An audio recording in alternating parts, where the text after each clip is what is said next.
Nesse Teologando de hoje, eu quero falar um pouco sobre o dom de profecia. Ultimamente, o crente brasileiro corre atrás de revelação e profecia, e não poucos acabam decepcionados e trilhando o caminho do ateísmo, achando que pelo fato de Deus não haver cumprido o que fora prometido, logo ele não existe. Ora, não seria melhor questionar se a referida pessoa que entregou a revelação, ela falou mesmo da parte de Deus? E até para casos assim, a Bíblia, que é o nosso manual, nos dá orientação. O que acontece é que o povo não quer aprender da palavra de Deus e começa a ir por caminhos que não são bons. Então nós vamos falar um pouco sobre o dom de profecias. Em Romanos capítulo 12, versículo 6, está escrito: de modo que, tendo diferentes dons, segundo a graça que nos é dada, se é profecia, seja ela segundo a medida da fé. Ou seja, se você profetiza, a sua profecia deve ser conforme o conteúdo das Escrituras. Se a sua profecia vai contrária às Escrituras, com certeza não veio de Deus.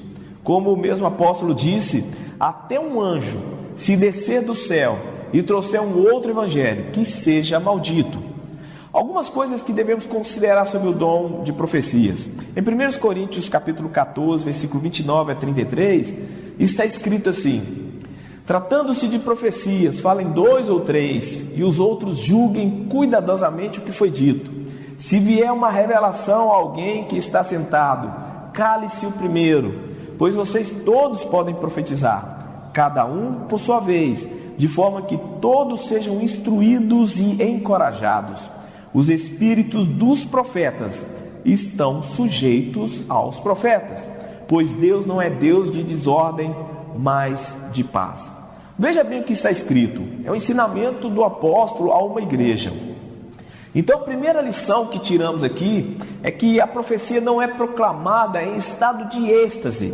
Não está certo a pessoa interromper todos para poder falar. Ninguém fica fora de si para profetizar. Existe um certo receio em duvidar de quem reivindica estar falando pelo Espírito Santo.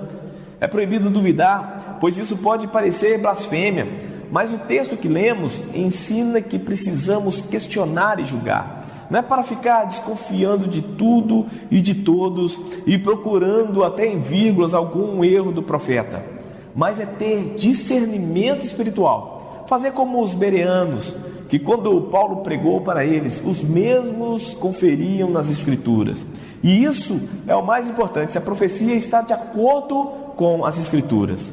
Em 1 Coríntios 14, do versículo 36 a 40, está escrito: acaso a palavra de Deus originou-se entre vocês? São vocês o único povo que ela alcançou? Se alguém pensa que é profeta ou espiritual, reconheça que o que eu estou lhe escrevendo é mandamento do Senhor. Se ignorar isso, ele mesmo será ignorado. Portanto, meus irmãos, busquem com dedicação o profetizar e não proíbam o falar em línguas, mas tudo deve ser feito com decência e ordem. Esse é o alerta de Paulo sobre o perigo de novas revelações além da palavra de Deus. E um detalhe importante é que o verdadeiro profeta, ele se coloca debaixo das autoridades das Escrituras e debaixo da autoridade de sua liderança. Quem inventa profecias ou revelações fora da Bíblia não é profeta, e sim falso profeta. A Bíblia está repleta de recomendações para termos cuidado com falsos profetas.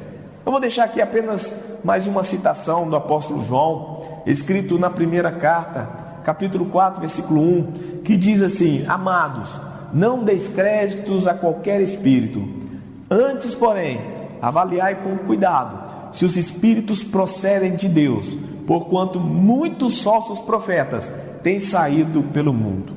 Então, gente, o caminho é as Escrituras, ela que é o fiel da balança. Ela é realmente a palavra de Deus. E que os crentes brasileiros possam voltar a ter o hábito de colocar a Bíblia como padrão para as suas vidas. Então esse é o nosso Teologando de hoje.